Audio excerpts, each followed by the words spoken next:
کس طرح شخصیت ہے.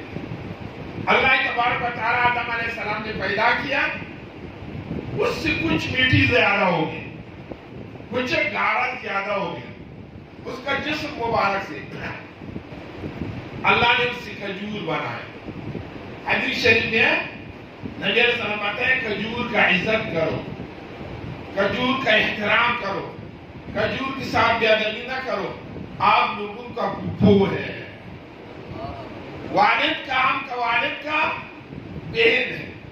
آدم علیہ السلام کا گارہ سے پیدا ہو گئے، اور مجدد الثانی رحمت اللہ علیہ کون گارہ سے پیدا ہو گئے، کون خمیر سے پیدا ہو گئے، کون مٹی سے پیدا ہو گئے. کوئی مٹی رسول اللہ صلی اللہ علیہ وسلم کا ہے، کوئی گارہ نبی علیہ السلام کا ہے، کوئی عنصر نبی علیہ السلام کا ہے، اس سے کچھ زیادہ ہو گیا، اس سے اللہ نے مجدد الثانی رحمت اللہ علیہ پیدا کیا. اتنا بڑا مقام ہے مجدد الثانی رحمت اللہ علیہ. مجدد الثانی رحمت اللہ علیہ اس کے لیے سلہ بولے، سلہ. حدیث شریف میں ایک زمان آئے گا، ایک سلہ پیدا ہو جائے گا، میرا امت کا آپس اتفاق کرے گا.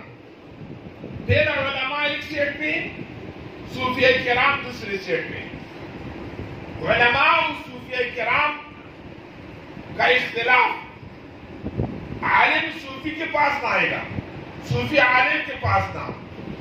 اللہ تبارک و تعالیٰ نے ایک سلہ پیدا کیا، مجمع البحرین پیدا کیا. دونوں علماء و صوفیہ کے درمیان رابطہ پیدا کیا.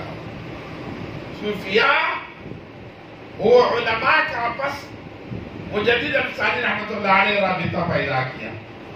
بڑا اختلاف نے ختم کیا، بڑا اختلاف ختم کیا کہ علماء صوفیہ کرام